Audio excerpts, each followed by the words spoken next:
करने वाले लोगों के हाथ में सत्ता आई, तभी तो धर्म ध्वजा जब फहराई तो पूरा विश्व प्रमुदित हो गया, आनंदित हो गया, आह्लादित हो गया।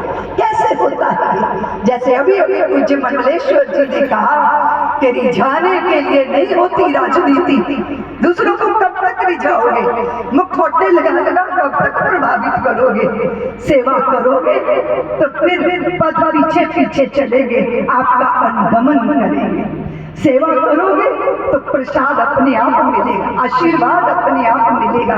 तो अपने उस मूल चरित्र की रक्षा करनी है। अभी बात चल रही थी कि दुख हमारा पीछा करते हैं, भागने से बात बनेगी नहीं। मेरे गुरुदेव ने घोषणा की कि हर समय खुशहाल रहना कोई हमसे सीख ले। मेरे गुरुदेव का डिम डिम घोष है, आप सुख में दुख में सुखी दुखी होते हो ना, बोलो ना। मैं विनोद किया करती हूँ कि शाहदरा में भी पागल खाना है और आगरा में भी पागल खाना है। शाहदरा के पागलों को आगरा शिफ्ट किया जा रहा था, बस में बहुत पागल भरे थे। इतना सुंदर लड़का पागल हो गया, किसी ने नहीं हो पाया, तो ये दुख के कारण पागल हो गया। तो बोले जो बगल में बैठा है वो क्यों पागल हो गया? बोले उसी स्त्री का इसके साथ ब्याह हो गया, इसलिए ये पागल हो गया।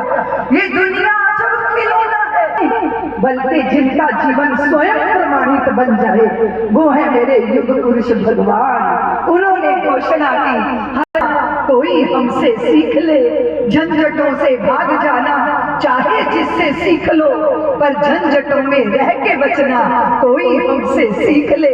औरों की आंखों में आने के लिए सब सज रहे, पर आंख अपनी में समाना कोई हमसे सीख ले। आंख गैरों से लगाना बच्चा बच्चा जानता, पर आंख अपने से लगाना कोई हमसे सीख ले। जीते ही जी बचाने के लिए सब बैठे हैं, पर हर समय मर मर के बचना कोई हमसे सीख ले। सुख में सुखी दुख में दुखी रहना सभी नर जानते, पर हर समय परमानंद में रहना कोई हमसे सीख ले। कदाचित ऐसी चित्त वृत्ति विनिर्मुक्त करती है और हम सब के हृदय की गहरी आकांक्षा है परम मुक्ति की आकांक्षा।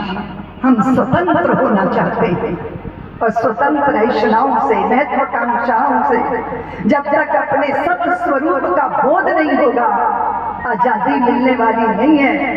और जैसा आजादी के चक्कर में लोग आत्महत्याएं करते हैं, दोबारा कर्म दुगना होकर सबको खाकर खड़ा हो जाता है। तो सदगुरुदेव कहते हैं, मेरे गुरुदेव भगवान कहते हैं कि उसे पाओ जिसे पाने के बाद संसार में कुछ भी पाना शेष न रह जाए। उसे जानो जिसके जानने के बाद संसार में कुछ भी जानना शेष न रह जाए। और मनुष्य के जीवन की यही गरिमा है।